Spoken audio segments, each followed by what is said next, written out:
Hello everyone, मैं हूँ Snigdha. Welcome to my channel. आज मैं आप लोगों के साथ हम बिहारियों की मोस्ट फेवरेट फूड की रेसिपी शेयर करने वाली हूँ। वो है सत्तू का पराठा।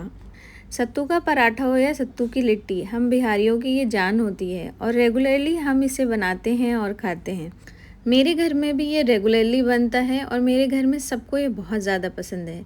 साथ ही मैं आप लोगों के साथ बैगन टमाटर आलू के भरते की भी रेसिपी शेयर करूँगी, जो कि परफेक्ट कॉम्बिनेशन है इसके साथ। कोई भी बिहारी हो, भरता तो बहुत ही वैरायटी से बनाना आता है सबको, लेकिन आज जो भरता बना रही हूँ मैं वो सबसे इजी है। इसके लिए सबसे पहले मैंने एक बैगन लिया है राउंड शेप का और उसको बीच से कट करके चेक कर लिया है। कट करके चेक करने से ये पता चल जाता है कि अंदर कोई कीड़ा तो नहीं है। इसके बाद बैगन टमाटर में मैंने थोड़ा थोड़ा ऑयल लगा दिया है और 2 मीडियम साइज़ के आलू लिए हैं और इनके छिलके को भी हम हटा देंगे और इन तीनों चीज़ों से मिला के ही हम भरता तैयार करेंगे, जो कि खाने में बहुत मज़ेदार लगता है। अब मैंने कुकर गरम करने को रख दिया था। इसमें मैंने थोड़ा सा सरसों का तेल ऐड किया है। तेल गरम होने के बाद इसमें सबसे पहले बैगन डाल देंगे। इसके साथ ही दोनों टमाटर भी मैं इसमें डाल दूँगी और जो दोनों आलू रखे थे वो भी इसमें डाल दूँगी। अब हल्का सा इसे मिक्स कर लेंगे कुकर में ही, क्योंकि ये नीचे से लगे ना। अब इसमें मैं पानी डाल दूँगी। पानी हमें ज़्यादा नहीं, आधा कप ही पानी इसमें डालना है। उसके बाद कुकर का ढक्कन लगा देंगे और कम से कम 5 से 6 सीटी आने तक हमें सारी चीज़ों को कुकर में पका लेना है। अब हम पराठा बनाने की तैयारी करते हैं। इसके लिए सारी कटिंग चॉपिंग सबसे पहले मैं कर लूँगी। मैंने 2 मीडियम साइज़ के प्याज लिए हैं और इन प्याज को हमें बहुत बारीकी से काटना है। देखिए बीच से स्लिट करके मैं कितनी बारीकी से काट रही हूँ इसे। अगर प्याज बारीकी से नहीं काटेंगे तो मोटा मोटा पराठे में अच्छा नहीं लगता है।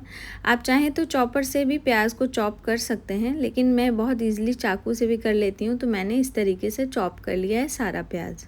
अब 2 हरी मिर्च ली है मैंने। बीच से इस तरीके से चीरा लगाने के बाद मिर्च को हम बहुत बारीकी से काट लेंगे। चीरा लगा के काटने से मिर्च का जो तीखापन है वो भरपूर स्टफिंग में आएगा और ये स्टफिंग बहुत चटपटी बन करके तैयार होगी। मिर्ची को काट लेने के बाद 7-8 कलियां मैंने मोटी वाली लहसुन की ली है और इसके छिलके को हटा लिया है और लहसुन की कलियों को भी हमें बहुत बारीकी से चॉप कर लेना है। आप देख पा रहे होंगे किस तरीके से बीच बीच से काट के मैंने चॉप किया है। आप इसे भी चाहें तो चॉपर में चॉप कर सकते हैं, बहुत आसानी से ये चॉपर में चॉप हो जाएगा। बिहारी जितनी भी डिशेस होती हैं उसमें मैक्सिमम में जो लहसुन है वो कच्चा ही डाला जाता है और हमें आदत होती है इसे कच्चे ही फ्लेवर में खाने की, जो कि हमें बहुत ही पसंद आता है। आप भी एक बार ट्राई ज़रूर करना। धनिया पत्ती भी मैंने बहुत बारीकी से काट लिया है, क्योंकि हम सारी चीज़ें बारीकी से ही काट करके स्टफिंग में डालेंगे। हमारी सारी कटिंग चॉपिंग हो गई है। अब स्टफिंग तैयार करते हैं। इसके लिए मैंने मार्केट में मिलने वाला सत्तू लिया है। ये सत्तू चने की दाल को रोस्ट करके बनाया जाता है और ये मार्केट में ईज़िली अवेलेबल हो जाता है। मुझे तो दुबई में भी बहुत ही ईज़िली वे में मिल गया था। स्टफिंग के लिए सत्तू आप अपने अंदाजे से ले लें। यहाँ पे मैंने 1 कप सत्तू लिया है। 1 कप सत्तू में 6 से 7 पराठे बन करके तैयार हो जाते हैं। अब सत्तू के ऊपर प्याज डाल देंगे। जितना भी प्याज हमने काटा था उसका हाफ़ पोर्शन हम इसमें डाल देंगे, क्योंकि सारी कटिंग चॉपिंग मैंने भरते और सत्तू के पराठे दोनों के लिए की थी। हरी मिर्ची को डालने के बाद अब जो लहसुन की कलियां हमने बारीकी से चॉप की थी वो डाल देंगे। साथ ही धनिया पत्ती भी मैंने खूब सारी डाल दी है। हाफ़ टी स्पून इसमें मैंने नमक ऐड कर दिया है। नमक आप एक बार चेक भी कर लेना बाद में। साथ में इसमें थोड़ी सी काली मिर्च का पाउडर डाला है और थोड़ा सा भुने जीरे का पाउडर डाला है। अब मैं इसमें थोड़ा सा मंगरेला डालूंगी, जिसे कलौंजी भी कहते हैं, और थोड़ा सा अजवाइन हाथों पे लिया है और हाथों पे इस तरीके से मसल के इसको डाल दूंगी। अब इसमें कच्चा सरसों का तेल थोड़ा सा डाल दिया है मैंने और आधा नींबू का रस इसमें निचोड़ करके हम डाल देंगे। अब सत्तू के पराठे का मेन इंग्रेडिएंट डालेंगे, वो है अचार। अगर आपके पास आम का अचार हो तो वही डालें। मेरे पास मिक्स्ड पिकल्स थे, मैंने वही डाला है। लेकिन आप कोई भी अचार डालोगे इसका टेस्ट बहुत ही अच्छा आता है इस स्टफिंग में। अब अच्छे से अचार को हम मिक्स कर देंगे सारी चीज़ों के साथ। सत्तू की जो ये स्टफिंग है ये हमें थोड़ी सी भुरभुरी चाहिए, ताकि स्टफिंग अच्छे से हो सके। अच्छी तरीके से मिक्स करने के बाद मैंने थोड़ा सा पानी ऊपर से डाला है, क्योंकि मुझे लग रहा था कि इसमें मॉइस्चर की थोड़ी कमी है। अगर इसमें मॉइस्चर कम होगा तो जब हम इसको आटे में स्टफ़ करना चाहेंगे तो उसमें दिक्कत आएगी और ये फट फट के निकलने लगेगा। तो इसलिए हमें थोड़ा सा पानी इसमें डालना ज़रूरी है। आप अपने अंदाजे से डाल लें। अब मैं आटा लगा लूँगी। आटा आप अपने अंदाज से ले लें, आपको जितना भी ज़रूरत है। और आटे में मैं कुछ भी नहीं डालती हूँ, इसको सिंपली आटा जो गूँथते हैं वैसे ही गूँथ लूँगी। वैसे इसमें कई लोग नमक और थोड़ा सा ऑयल डालते हैं, आप चाहो तो मिक्स कर सकते हो। लेकिन हाँ, आटा जो आप गूँधे वो बिल्कुल सॉफ्ट नहीं होना चाहिए। जो रोटी का आटा होता है उससे थोड़ा हमें कड़ा आटा गूँधना होता है। आप देख पा रहे होंगे, बिल्कुल वैसे ही मैंने गूँध करके तैयार कर लिया है। आटे को थोड़ी देर रेस्ट के लिए छोड़ देंगे और हमारे कुकर में से भी 5 सीटी आ चुकी थी, तो कुकर में से सारी की सारी चीज़ें हम एक एक करके निकाल लेंगे। बैगन, टमाटर, आलू को निकालने के बाद एक एक करके हम इसके छिलके को हटा देंगे। ये ध्यान रहे, ये अभी बहुत ज़्यादा गर्म है, तो आप आराम से निकालें। आप देख पा रहे होंगे टमाटर के छिलके को हटाने में मुझे बड़ी दिक्कत आ रही थी, तो बाद में बैगन के छिलके को मैंने एक चिमटे से हटा लिया था। बैगन के सिरे का पार्ट थोड़ा सा हम काट करके हटा लेंगे, क्योंकि ये डंडल का साइड था। और अब मैंने एक मैशर लिया है, मैशर से हम सारी की सारी चीज़ों को अच्छे तरीके से मैश कर लेंगे। वैसे ये थोड़ा सा ठंडा हो जाए तो आप हाथों से भी कर सकते हो, लेकिन मुझे थोड़ा जल्दी बनाना था, इसलिए मैंने मैशर से ही इसे मैश कर लिया है। मैशर से मैश करते समय हमें ये ध्यान रखना है कि किसी तरह की गुलटी ना हो, नहीं तो ये खाने में फिर अच्छी नहीं लगती है। जब सारी चीज़ें बहुत अच्छे से मैश हो जाएंगी तो एक बाउल में मैं इसे ट्रांसफ़र कर लूँगी। जब बाउल में सारी चीज़ें हम निकाल लेंगे, उसके बाद जो चॉप करके रखी हुई बाकी चीज़ें हैं वो सारी की सारी हम एक एक करके इस बाउल में ट्रांसफ़र कर देंगे। आपको प्याज थोड़ा ज़्यादा लग रहा होगा, लेकिन जब हम इसे मिक्स करेंगे तो ये बिल्कुल भी ज़्यादा नहीं होगा।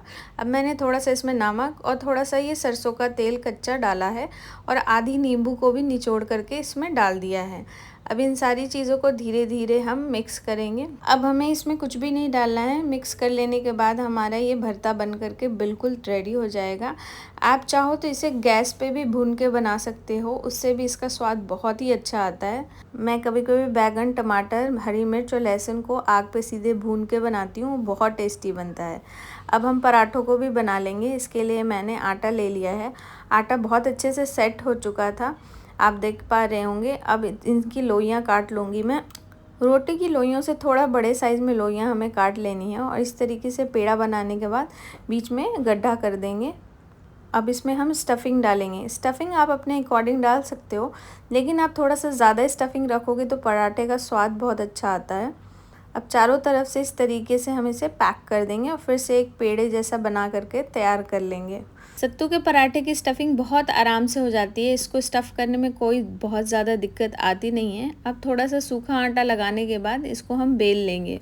आपको जितना बड़ा बेलना हो आप उतना बड़ा बेल के पराठा बना सकते हो। मुझे थोड़े बड़े साइज़ के पराठे पसंद हैं, चाहे कोई भी पराठा हो, तो मैं थोड़ा सा बड़े साइज़ में ही इसे बेल लूँगी। सत्तू का पराठा हमारा बिल चुका है पहला। अब तवा गरम है और उसके ऊपर हम इसे डाल देंगे। अब इसी तरीके से बाकी के पराठों की भी स्टफिंग हम धीरे धीरे कर करके तैयार कर लेंगे।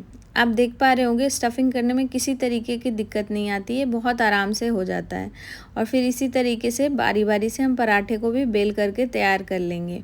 जब तक एक पराठा बन रहा होता है हमारा, तब तक दूसरा हम बेल लेते हैं, क्योंकि मीडियम फ्लेम पे हमें पराठों को सेकना होता है, तभी ये ऊपर से अच्छे से कुरकुरे करारे बन करके तैयार हो जाते हैं। अब ये पराठा सेक चुका है तो इस तरीके से ऑयल लगा देंगे और इसे दोनों साइड से मैं अच्छे तरीके से सेक लूँगी। अगर आप कहीं ट्रैवल कर रहे हो तो ये सत्तू के पराठे आप बहुत आसानी से कैरी कर सकते हो। और हाँ, आप लंबे रास्ते पे हो तो इसमें प्याज नहीं डालो, रास्ते में खाने के लिए बड़ा ईजी होता है ये। मुझे याद है बचपन से ही हम कहीं जाते थे तो हमारे घर में सत्तू का पराठा ज़रूर बन जाता था रास्ते में ले जाने के लिए। इस तरीके से हमने पहला पराठा सेक करके तैयार कर लिया है और ये देखिए पराठा हमारा बन करके रेडी हो गया है। और इसी तरीके से दूसरे पराठे को भी मैंने डाल दिया है और इसे भी मैं इसी तरीके से मीडियम फ्लेम पे ही सेकूंगी। पराठे को कभी फुल फ्लेम पे आप नहीं पकाएं, नहीं तो ये बहुत ही जल्दी जल जाएगा और अंदर से फिर कच्चा रह जाएगा। मीडियम फ्लेम पे सेकने से ये बहुत ही करारे बन करके तैयार हो जाते हैं। देखिए, आप देख पा रहे होंगे कि पराठे का कलर कितना अच्छा आया है। और इसी तरीके से एक एक करके मैं सारे के सारे पराठे बना करके तैयार कर लूँगी। मैं अपने घर में 3 से 4 बार तो ज़रूर बनाती हूँ एक महीने में ये पराठे, क्योंकि घर में सबको बहुत पसंद है। अब मैं आपको सर्व करके दिखाती हूँ। आज के ये सत्तू के पराठे और बैगन, टमाटर, आलू के भरते की रेसिपी कैसी लगी आप मुझे ज़रूर बताना। पसंद आई हो तो लाइक शेयर ज़रूर करना और सब्सक्राइब करना तो बिल्कुल भी ना भूलना।